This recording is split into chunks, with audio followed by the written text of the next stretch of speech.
Hi guys, it's me, Andrea. I will show you today I will do a flip through of this is my iPad Note.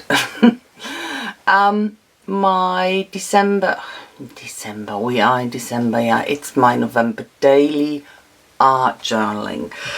It was hosted by Peg Robinson, and it meant 30 pages, one page each day in November. So I started fairly late with it. That means I couldn't prepare any pages, so I had to respond to it day by day. It made my life a bit, not complicated, busy, yeah, you can say busy. So I started out in this little journal. I thought that might be a good idea, but first of all, it restricted me quite a lot. Second, I didn't have enough space in there, and what I wanted actually, I wanted to have the whole event, the whole November thing in one journal. So yeah, as I said, I started or was aware of that very late, so I really didn't think it through at the beginning. So this is all the prompts for every day. I put that down in the list here. And I think some of you followed me through the whole month and might know all the pages. And some of you might not. So this was a little notebook I made. I think one of my first ones I've ever made. Bound once. So I will zoom in a bit. You can see it better. The first theme was caterpillar, and I made this butterfly here with a bit of stenciling in the background. That was purely made with tell me, what do you call it? Oh my gosh, distressing. And a little die cut with a bit of glitter on top. I had that left over from somewhere. So that was the first page, 1st of November. So second one was this mermaid. And I used the sequences for it. I have quite a lot of them. And how often do you use them? You know, and you only need a few, but you get them in these huge packages. They are cheap, of course, and you think, oh, come on. I don't need a lot, but they are so cheap, so buy them, and you're ending up with tons of them, but barely use them. So yeah, that's my mermaid page.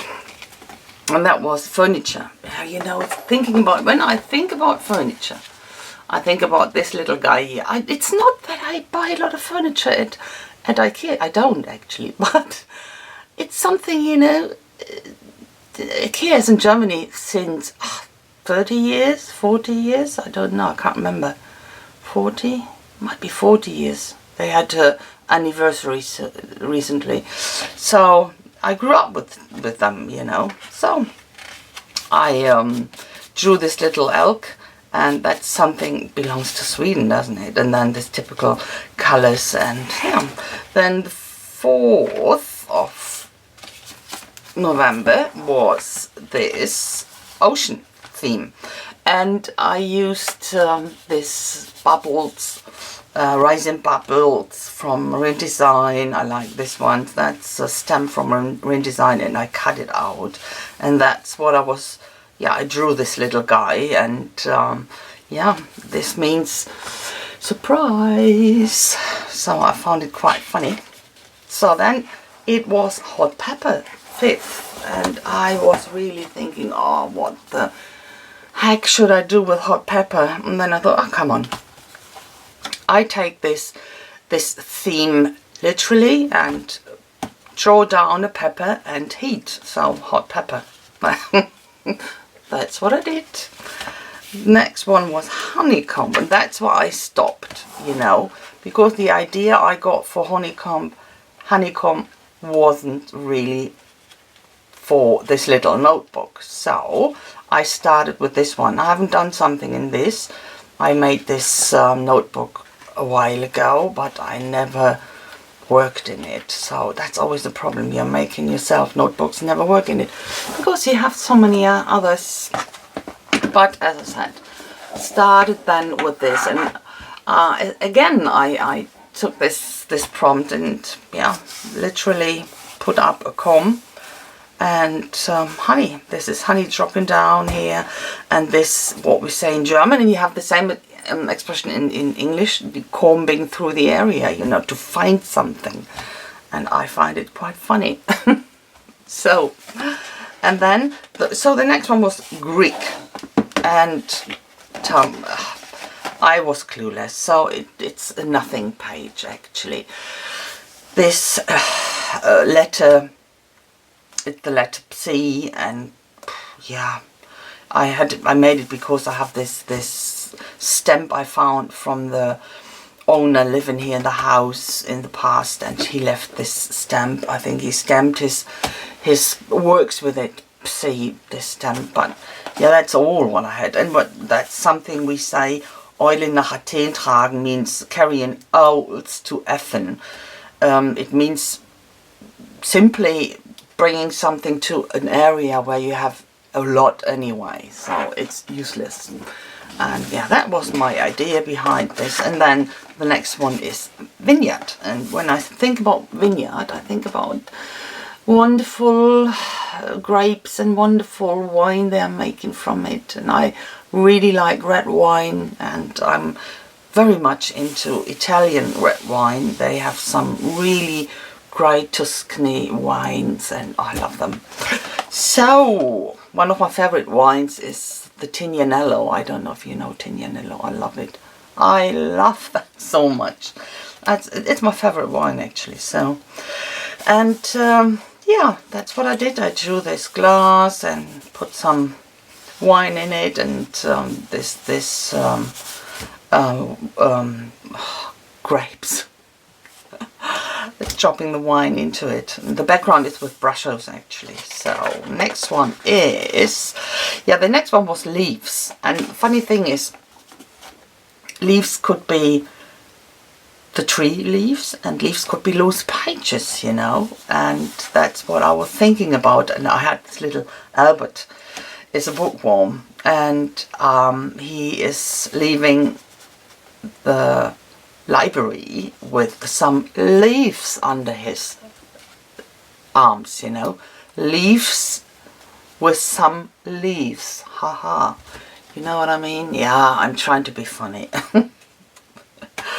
Then next one is cupcakes.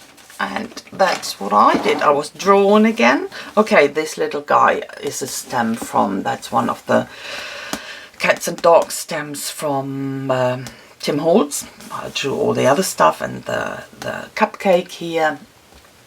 Someone bit into it, as you can see, and stole a bit. Who could have been that?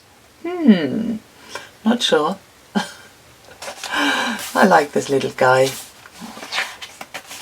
And this is the tea party. So that what came to my mind when I read that prompt, tea party. Yeah, tea party. It's the letter T to me, and that's what I thought. Something went wrong with the invitation for the tea party. Only teas were turning up. So a little glitter ball here. Yeah. So next one was music, and yeah, that one, it's one classic art journal page I made here. This is stencil I made myself, and I stressed out this music keynote, and the background is with different colors, different layers, notes, paper in the background, a bit of marks here and there, and that's it. And then I use the lyrics from Music Was My First Love and put it into Art Was My First Love. And I missed an end here, and it will be my last. So, okay. Next one. Oh, that was a great one. I waited for that one. Madness. You know, when I think about the word madness, not the craziness comes to my mind. To my mind comes the British band Madness. I love them. You know, they started in the 80s, early 80s, and I loved them so much. Still love them. I'm still a fan, and that's what I did. I used brush on the background. I stamped that first with, it's a little house rose stamp I have, and used black embossing powder, heat embossed that. So, and then I used the brush on the background, and I bleached every house out again and stressed this house in the middle out with colorizing it again. And that's our house in the middle of the street, because that's one of their well-known songs, and that's what I was doing. So next one is Dreamer, and I was just in this music mood, and the next one was a song from Supertramp, Dreamer. Dreamer, nothing but a dreamer. So that's what I picked up, and I don't know, when you don't know Supertramp and you're not a fan, you won't know that, but this is the cover of their album where this song is from. That's what I did. It's, of course, it looks much nicer theirs, but that's what I was drawing and I could come up with. So, and the next one was black. And I thought, when I think about black, it's this little black thing, you know, this little black dress you can have. But I wanted, of course, on one hand, I wanted to do that, you know, this fashion theme.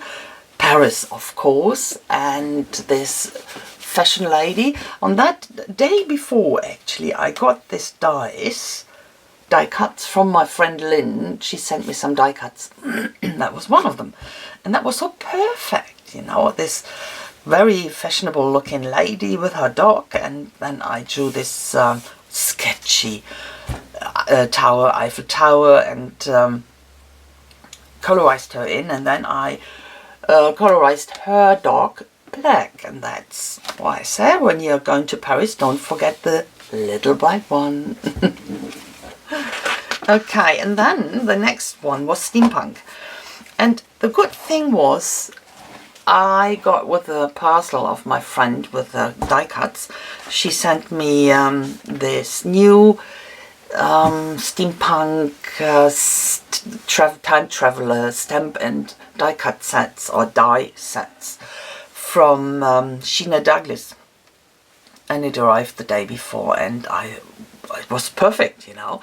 Next day was steampunk, and I thought, oh great, I will use my new steampunk stuff. Yeah, and I did. So I used this is the stamp, and I cut that out, colorized it, cut it out, and then I have these stamps and dies, these pipes, pipe works, and the propeller and all that stuff. So in the background, the stencil, that's actually an Andy Skinner stencil. So I used to stay in this more vintagey and distressy theme. For the background color, I used blisters. Actually, blisters is a natural color pigment made from bark or walnuts or whatever they use it from, and it's in green and brown. Not green, that's a blue. It's called blue. It's a greenish blue. And brown in the background, and then I layered all that stuff on here. Yeah, that's why I had a little bread, and I really like that. I like the whole stamp set and die set a lot, really like it. So next one was Moon and Stars, and that's what I was thinking up. I think I will go out again a bit, better to see. And that is this, you know, when you see cats sometimes sitting there staring at the moon, and that's what I came up with, my explanation. That's why they stare at the moon, because they can see something nice in it. When it's a full moon, actually, they would see cheese in it. Yeah, because the moon has these holes, or it looks like holes, this crater, and so, but when it's half, then yeah, that's what they see, and that's why they staring at the moon. And they're thinking big, of course. That's what I did. Drew this little cats and the moon, and yeah. So, and then the next theme was, prompt was zing. You know, I've never heard about this word before, and I thought, what the hell is, oh, sorry, what the heck is that? And asked Peter, and he tried to explain it to me, and then I looked it up, and yeah, I really didn't relate to I couldn't relate to the word. It didn't say a thing to me. So, of course, I got the explanation, but I couldn't really warm up to something, and I couldn't get an idea out of that. So that's why I used this clueless little smiley I saw somewhere, and I drew it. So I think that wasn't bad. So, but that next thing is food. Food was an awful thing, because what I wanted to do first was I wanted to draw my little veggies. I've done that in the past. I've made a journal for a customer that she wanted to use it as a recipe book for her daughter as a gift, Mummy's Recipes, you know. And I drew this little veggies on it as a focal point. And I thought, oh, I will do that again. But then, oh no, drawing again takes a long time. I didn't have enough time. And I started with stamping stuff and using embossing powder to have a bit of texture. And let's say it like this. Let's be honest about that. I messed this page up completely. The idea I got, I couldn't make it, I couldn't realize it on this page. So that's why I thought, come on, use that as a background. And then I drew, yeah, finally I drew that down. And you know what, that took me 10 minutes. Yeah, sometimes it is awful. You think, you think about stuff and yeah, it's wrong, wrong thinking. But I was so I didn't have time, and I wanted to finish it, and you know how that works sometimes. Some of the rub-ons I have, and yeah, that's it. Let's grow, guys, instead of let's go, guys. So, haha, no. Okay, the next one was window. And that's the way I think about windows. And it was something, you know, Peter is a seaman, and he was on sea for a long time, and we met on sea, and so that's why I drew this. And yeah, a bit of watercolors in the background, and yeah, it's about our story, how we met, and yeah, that's it. So there's Albert again, yeah. Books now. The prompt was books, and this is a stamp I have from Impression Obsessions, all over the stamp, or all over the page. Drew in, oh, here it's Distress ink pad, and this is with Distress ink markers. I didn't colorize them all. I drew Albert again, and Albert has this, instead, my idea was, instead of having this wine cellar, to have one of these nice precious drops down there. He has some of these nice precious books, and he's getting them out every now and again for special days, like now coming up the festive days, the Christmas days. So that's what I made here. So, and then circles. Wait, circles. That was my idea. I had this stencil, I have this stencil from Marbu. That's a huge stencil. It's a 12 by 12, but I only used it partially, and I really like this stencil. So, and I made the background and then the stencil, and yeah, looks great with all the different colors. The stencil is made with crackle paste and all the colors in there, and the crackle came out nicely. But it looked a bit boring, and then I thought it needs a bit of background, and I drew a really huge circle for the background. Colorized it in differently, and then I thought, no, that's my planet now, and my planet should have a palm and some birds flying around. And to me, and that's my theme with circles, a circle symbolize life, doesn't it? To me, it doesn't. To me, okay.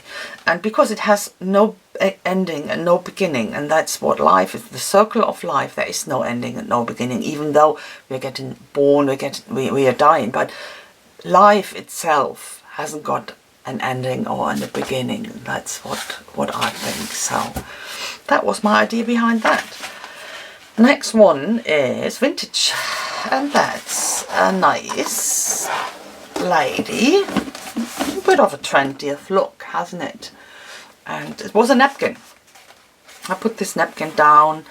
Of course, I went over it with a pen to enhance or to get it more dimension. And this lady is on the napkin. I cut that lady out again, put it on some heavy paper, glued it down, cut it out, and went over it with some pens here and there, and that's it.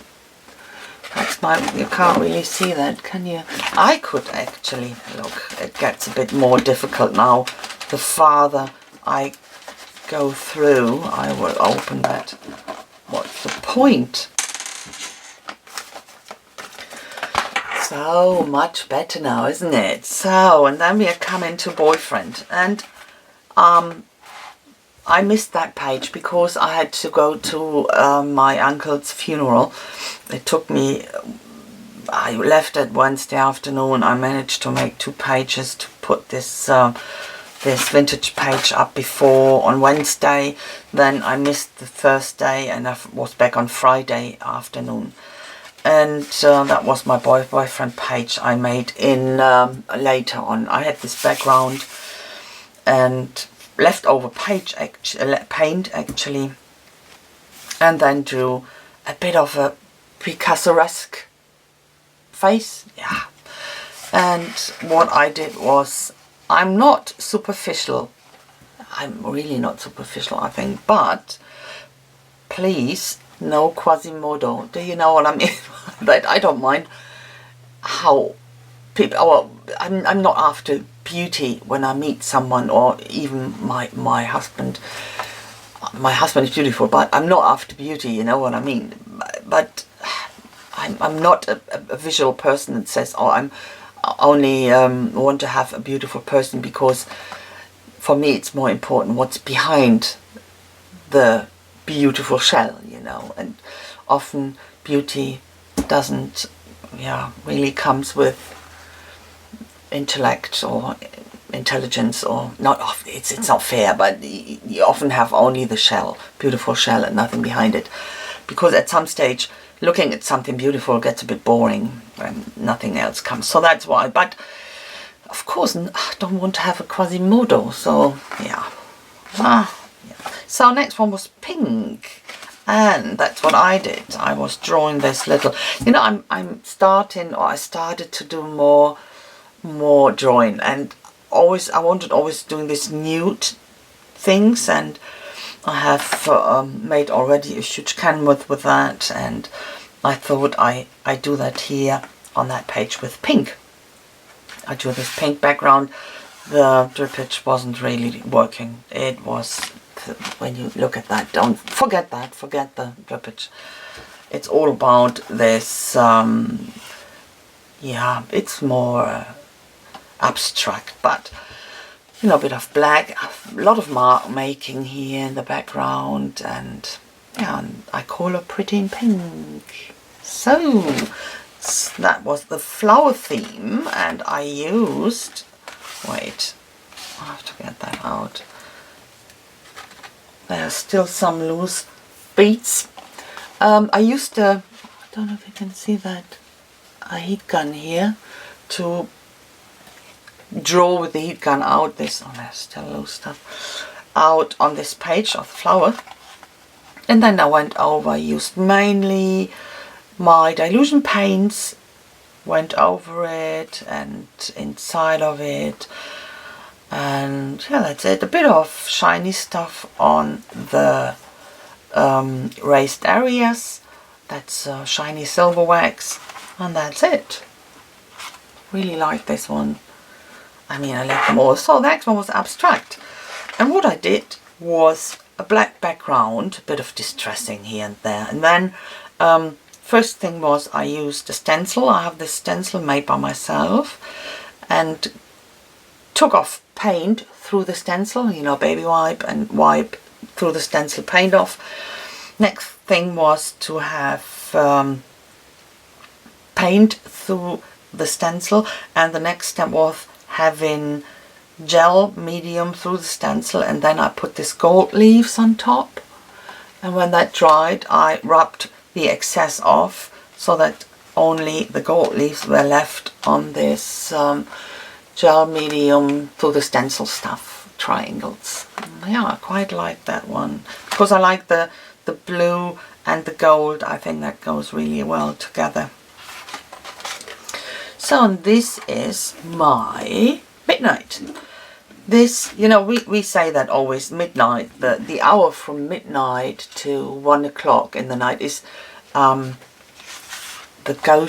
hours of the ghost, the spirit hours, hours of the spirits.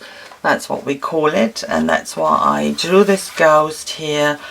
And in the middle I used my die cut, and then I rusted the paper with my rusting medium. And yeah, I had the stamp, the coordinating stamp with this clock from Sheena Douglas again. Colorized it a bit and then put the rusted clock on top, some of the arm or hands, and that's it. A bit of this is actually used watercolor in the background. This is acrylic paint. Yeah, that's my midnight. So then it's zoo. You know, I'm not into the whole concept of zoos. I think there are animals perfectly kept in the zoo, you know, when you can give them their environment, like say insects or so, or yeah, stuff like that, or very tiny animals. And but you know, I rather would keep these animals in their natural environment, and especially for these huge animals. And of course in Africa you have this Serengeti project, and I think we all should work more on this project and protect them, put all our effort into it to protect these areas from people shooting them for bloody ivory. You know, I can't understand why people are so after this stuff. I don't get that. You know, I'm not getting the concept of making myself beautiful with animal products. It has nothing to do with keeping myself warm with leather shoes, for example, using leather with animals already being killed for eating. And I'm not into this mass-produced animals for meat anyway, but you know, I'm okay with eating meat when the animals are kept properly and brought up properly and have a chance to grow older, not fill up with hormones and antibiotics. But that's a different theme.